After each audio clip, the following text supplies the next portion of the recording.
This is the You Can Learn Chinese podcast. For everyone who's trying to learn Chinese or reaching for the next level, you came to the right place. I am your host, Jared Turner, and there has got to be some Chinese millionaire out there named Cha-Ching.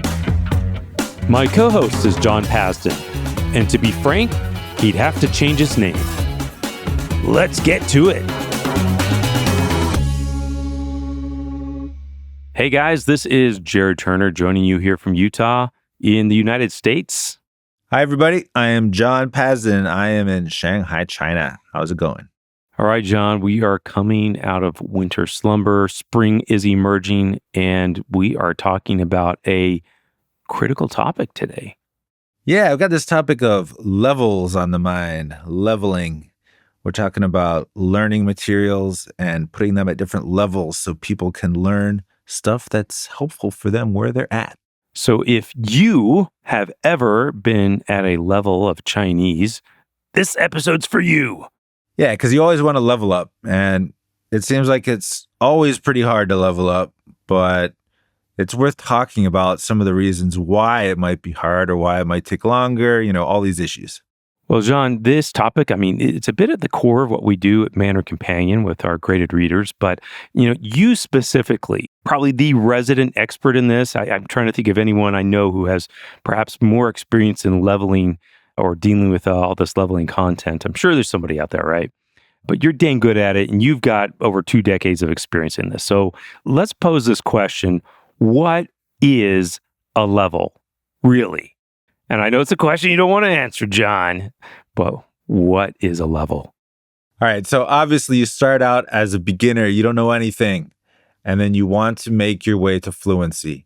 And it is useful for everyone from content, learning content producers to learners to teachers, if we have just like a set of benchmarks so you know where you're at and we can find materials to help you and you can get practice that is useful for you now and that keeps moving you forward. That makes sense. And I think intuitively everybody understands, conceptually what a level is. But I got to say, it is actually really hard, I think, to design or determine a level, whether we're leveling content for a specific reader or a reader figure out what their level exactly is. Yeah, and for most people, they just have to figure out where they're at. They look at the levels, they try to match their situation. But for me personally, I've always had to design levels. Way back in the day, I worked for ChinesePod, and the first task they gave me was to design and define the different levels for the different, podcasts. And then at Mandarin Companion, I designed the levels for the graded readers. And recently I've been working on a new project. It's a series of newsletters that are at different levels. And I think one thing that kind of brings some clarity is if you think about the extremes. What if there were only 2 levels, beginner and advanced? Obviously that's not going to work. That's going to be a problem. So more levels is good, right? Well, let's go to the other extreme. What if there are 100 levels? And so you can always find the perfect level because there are 100. Well, obviously 100, that's not practical either. So it's got to be somewhere in between those 2 points. And it's kind of a trade-off, having multiple levels or very complex levels.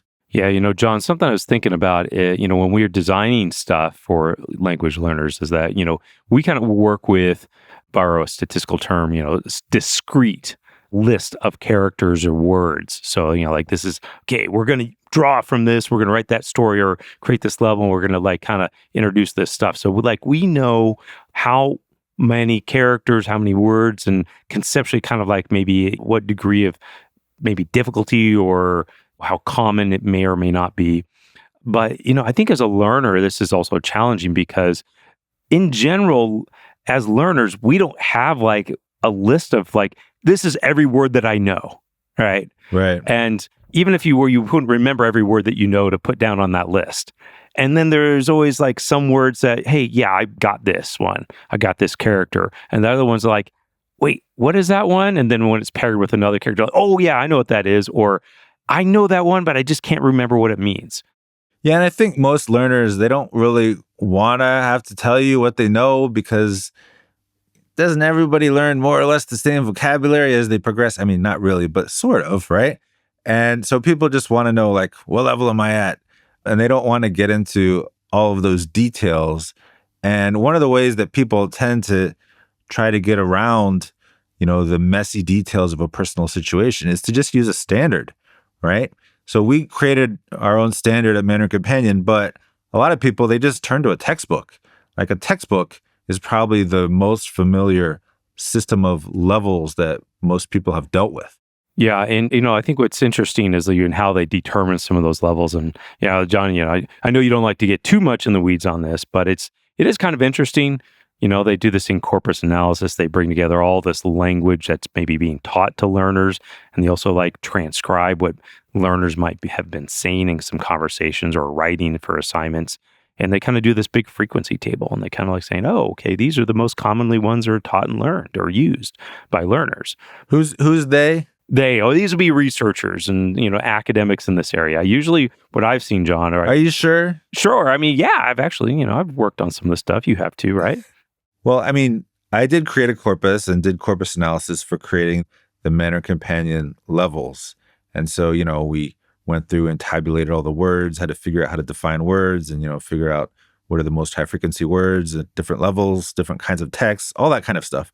But I think for a lot of textbooks, they're not doing a really in-depth corpus analysis. They're just kind of relying on tradition and experience and, what teachers have done before. And that can often result in some pretty boring textbooks and maybe not the greatest leveling system. Yeah, there are some that do that. I will say, there are some, right, as are a little more scientific, but some just, go with their gut, right? But the thing about the textbook is, most textbooks are for schools. And what do schools want to do? They want to move you to the next grade and just keep you moving up. And so they want to make sure that you're learning plenty of new vocabulary, new characters, so that they can be like, okay, you did it. You learned all these. Now you're going to go on to the next set. And so the thing about textbooks is they tend to minimize the amount of overlap and say, lesson 2 compared to lesson 1. You learn a bunch of new vocabulary. And of course, there's some of the old vocabulary, but they're not going to keep recycling the same topics. They're going to keep moving on to new topics so they can give you new vocabulary, so they can maximize, the progress that you're making over the course of a semester or over a lesson. Yeah, they're definitely trying to keep you moving up. And I mean, in general, that's not a bad idea. I mean, we start at a lower level and move up, right?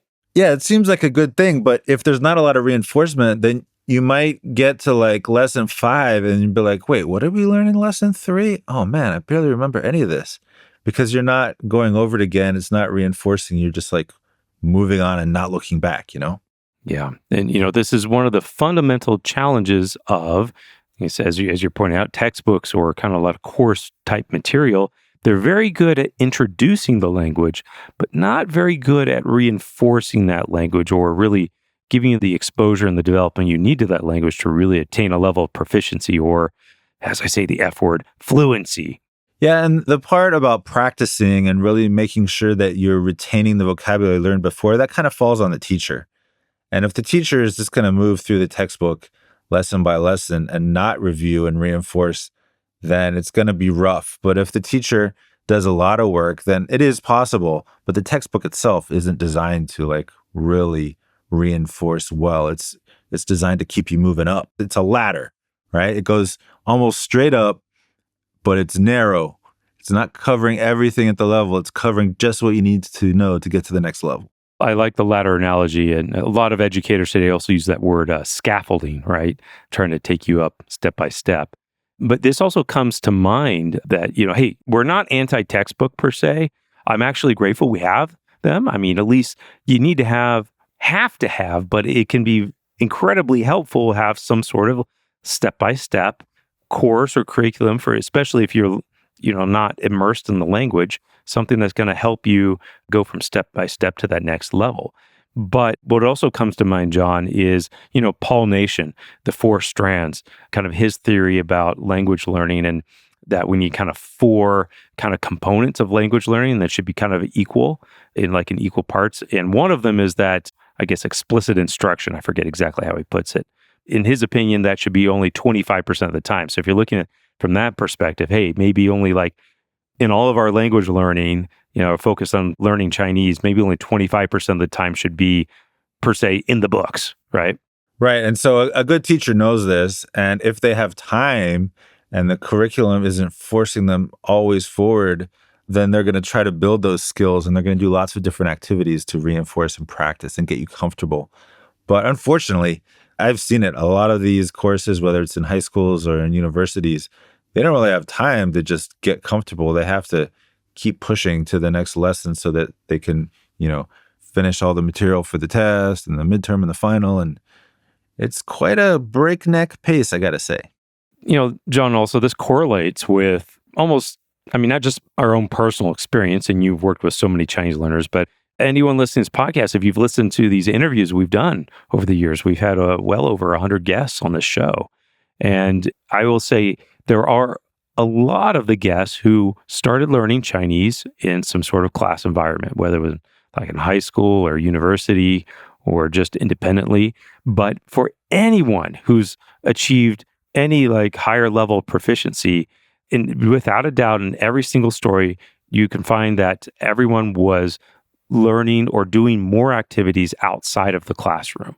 So the classroom was not their only exposure to the language. It was not their only time when they were really, trying to use the language or something. They're always doing something extra, something additional to not just introduce the language, but try to practice and reinforce what they learned in a classroom. Right. You got to build that skill somehow. But Jared, what I want to do is contrast the textbook, the latter, with something totally different, almost the opposite, which is using graded readers. Because, you know how when someone asks you, okay, I read a level 1 book and it was pretty good. Now am I ready for level 2? It's like, well, no, you read another level 1. Yeah. And then probably another level 1. And so instead of being this ladder going straight up, like the learning curve is much flatter. It's not flat, but it's not so steep. The overlap is kind of maximized, right? Yeah, it's something that comes to mind is if anyone, you've been out hiking in a hilly or mountainous area, if there's a mountain there, that trail does not go up the mountain. It'll kind of zigzag across the face of it. And, we call that a switchback. It actually makes the trail doable. It still could be a difficult hike at times, but because you're kind of zigzagging across, the incline isn't as steep and you'll make it to the top. Whereas otherwise you're going straight up, maybe you have to have special gear. You've got to be a lot more conditioned to do that. So I think it's the same thing is that, can someone go straight up the mountain of Chinese and just go hard mode? Yeah, I've met people who've done that, but for every one person who's done it like that, there's going to be 1,000 others who tried to do the same thing and failed. And for a variety of reasons, it's just it's not a highly effective way. And you're going to see a lot less of the mountain. You're going to be very focused on moving straight up what's right in front of you.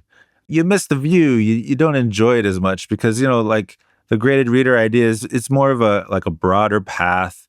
You get to take in more of it. You get time to soak it in. Now, you mentioned the switchback, like when you get to the end of your ramp and then you go back the other way, like that section tends to be the hardest, right? It gets like kind of steep all of a sudden as you're going around the corner to get up to the next ramp. And it is kind of tricky to get from one level to the next. That's the difference between like graded reader levels and a textbook. But you can do it. And overall, the experience is more enjoyable. You get more familiar with the language and you're actually building fluency. Yeah, and there's a whole bunch of other little things that go along with this, because oftentimes when people were, as we addressed this in the beginning, talking about levels, conceptually kind of think about, it's about how many words you know, different grammar points you understand and you can use. But it's actually a whole lot more than that, especially when we get into the concept of fluency. Just because you know like 600 words, does that mean you know how to use them? And the answer is often no. There's so many different ways that you could use those words and different conversations and different structures and ways to express yourself. And how do you ever really learn that? And how do you really get that good feel for the language on how you can express yourself or convey an idea using a select set of vocabulary? And this is where graded readers and this whole concept of like really excels, because you start to see natural language and context. Yeah, so really knowing the words, really getting familiar with them means you're used to what kind of phrases they appear in, like pairings. We call these collocations, right? So you know that this verb is often followed by these objects, that kind of thing. And this kind of familiarity is what true fluency is about. Like if you know a word because you can get the multiple choice question right, but you can't actually say how it's most often used or whether it's formal or informal or, that kind of thing. It's just not the kind of familiarity which you need. Yeah, one silly example I have in English would be like, you don't say white and black, you say black and white. And how would you know that unless you just have enough experience with the language, right? That's something you're not going to learn in a textbook, really. Right, right. But there's all things like that. There's so many things like that in Chinese, and every language has those. So, I mean, that's essentially where that conceptual idea, that's where graded readers can really excel. It helps to give that type of exposure to help you get that level of familiarity with the language. Okay, so Jared, we've kind of presented the textbook as one approach and graded readers as another approach. One is much steeper than the other. One kind of maximizes overlap and the other one kind of minimizes it in favor of progress. But I feel like there's another approach that a lot of people take. You could call it something like blazing your own trail. Like these kinds of study resources where you can kind of choose different lessons, or maybe you have these like AI generated units that the system gives you, and they don't feel super cohesive. Like back in the day when I worked at ChinesePod, those lessons were designed to be modular.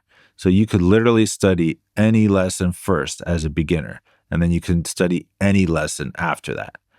But, there's a big weakness with that, because if you're studying any lesson, in other words, just randomly, then you're not getting a lot of overlap either. And it feels like a very shotgun approach.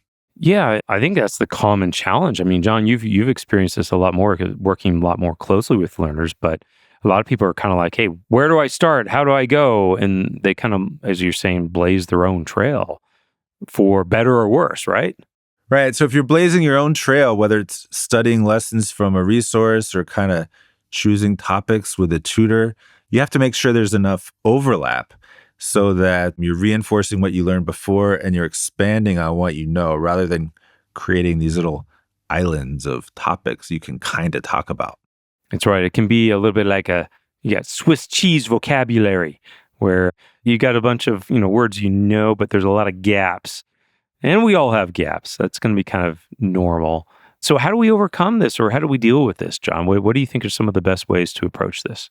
Well, some people are pretty good at kind of clustering the things they study so that the content overlaps itself. Other people, they feel like they don't know how to do it or it's too hard. So that's when maybe you want to hire a tutor who's good at that. That's one of the things we do at All Set Learning, my company, is we provide these lessons that are focused on what you want to learn, but sequence it in a way that it overlaps and it connects, and you feel like you're really building the ability to talk about these topics while studying those clusters of vocabulary that are all interrelated. John, I think you need to give even a deeper plug for All Set Learning, because I know you guys do some awesome work there and really do a lot of this customization for people, which is really important. But, on this approach as well of that, hey, people that can have a bit more scattered of a vocabulary, or they're studying all these different things. I will say that it's a bigger problem if you are not immersed in the language. Definitely. Yeah, I mentioned before these little islands of topics you can kind of discover. If you're in that environment where you can hear language around you, you can maybe practice talking about what you've been studying. The islands aren't truly islands, but if you're, in the US or some other country and your Chinese is just what you study, then they are totally isolated, and it's especially important to connect what you learn to new material. Yeah, that's right. Because if you are, immersed in the language, you're living in Taiwan, China, Hong Kong, somewhere else, you're immersed in some sort of Mandarin environment. This happens. I mean, this happened to me, John, because, I never really studied from a textbook. I mean, I did kind of use some textbooks to kind of learn a few things here and there. I didn't really have a tutor. I did use graded readers early on, but the point was is that I was immersed in the language. And so I kind of got all the scattered vocabulary. And I imagine you did as well, some of your early journeys as well. Yeah. But it's like I said, it's less of an issue when you're in and immersed in the environment because you're just going to come across it more often than you will if, hey, you're only studying 1 or 2 hours a week. You're not going to get a lot of exposure versus immersed in language. You could have easily 15, 20, 30, 40 hours exposure to the language a week. Yeah, and when you're in the environment, if you're really studying and you're actively trying to learn, you're kind of doing what I like to call drinking from the fire hose, right? Even though you miss a lot, you're not getting so much. You're just getting so much that you still do retain a lot. You can miss 95% and learn a lot every day. I will say what I do love about this side note, being immersed in the environment, is that because you come across all this stuff that, you didn't know, and you start looking up things, what you end up doing is you really start focusing on some of the stuff that's most relevant to whatever it is you're trying to accomplish. So even if it might be a little less frequent, of a word or something that may not be as common for a lower level learner to learn, simply that you're looking it up, it means you've encountered it and you're probably going to encounter it again, and you're probably going to be using it. So that's one of the benefits of immersion, and it's hard to duplicate any other way. Right. Oh, but Jared, before I forget, one of the reasons I've been thinking about all this leveling is that I've been creating some new newsletters at All Set Learning. There are these free newsletters on Substack with audio content, and I had to level them. Oh, and we're giving them away free, and we want them to be helpful, but levels are important. Tell us about it, because I know you've had the ARC, the Advanced Readings in Chinese newsletter, for a long time, and I get that. You have got some great stuff in there. So tell us about the other ones you're doing. Right. So that's the advanced one. So we decided to go all the way down to beginner. There's one called ABC, All the Basics in Chinese. So that kind of assumes nothing. It's all very low level. And then there's AIC, Accessible Intermediate Chinese. So it's accessible, but it's also intermediate. So it's not a high intermediate. But those are the 3 levels, and there are only 3. And I realized this kind of relates to the problem I posed at the very beginning. What if you only had 2 levels? It's not like 3 totally solves the problem. 3 is not a lot. But what we're doing here is we're taking the materials that we've been creating for years at All Set Learning, and we're kind of organizing it a bit and putting it in these newsletters and sharing it for free. And of course, it's not a course. It's a little bit like those modular resources I was talking about before. But the way that I'm sequencing them, I'm making sure there's more overlap than, say, a textbook. And so you don't really have to do it in order. If you study a bunch of, say, the ABC, the beginner newsletters, it's going to be reinforcing. You're going to be learning something at the beginner level every time. Well, that sounds pretty cool. And I think 2 caveats on that is that, one, it's free, right? So it's not entirely tailored to, perhaps, individual levels. And 2, I would see this as, and this is how I've always seen the ARC, your Advanced Readings in Chinese newsletter, is it's like a buffet. You can kind of choose and read what it is you want or what you might be interested in. And of course, what might fit your specific level. Yeah, actually, Jared, that's a good point for ARC. Because they're advanced, and because, there are 5 of them, if you did kind of study everything, it does feel a bit shotgun. But if you focus on your interests, then you're increasing the overlap, right? Absolutely. And as we have been banging this drum for forever, your motivation is perhaps it is the most important aspect, I think, in language learning, your reason to learn. And if you are interested and you enjoy the content, that can actually carry you through things that even are a little bit harder than your level. And so I hope that these newsletters will keep you motivated. They come out once a week. They're free. Please do sign up and get your friends to sign up, because if we get enough interest in these and people will help spread the word, then we're going to keep developing them and maybe even add some more levels. And John, so we will put a link in the show notes for this, but where can people go if they want to find or subscribe to these newsletters? All right, so Substack is the newsletter/podcast platform. They have an app, but you don't have to use an app.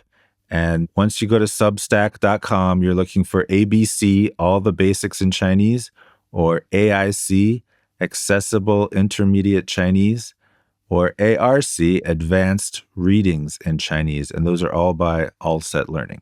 All right, John. Well, I'm going to have to go subscribe now. And I assume it's going to be better than Swiss cheese. It'll be much better. And if there's something that you'd like to see but you don't see, feel free to get in touch. I am only an email away. Do you have Wensleydale? What? Thanks for listening to the You Can Learn Chinese podcast. I'm Jared Turner, co-founder of Mandarin Companion, alongside my co-host John Pasden, co-founder of Mandarin Companion, founder of All Set Learning, the Chinese Grammar Wiki, and Sinosplice.com. If something in this episode clicked for you, don't keep it to yourself. Share it with another Chinese learner. And if you haven't already, hit that subscribe button so you don't miss future episodes. And don't forget to write us a review. If you haven't tried a graded reader yet, this is your sign. Go grab one of our Mandarin Companion graded readers and start building some real fluency. Apologies to John Cena, who just ran out of time. The You Can Learn Chinese podcast is produced by myself, Jared Turner, and is edited by Jasper Chua. And of a big thanks to my co-host, the man, the myth, the legend, John Pasden. See you next time.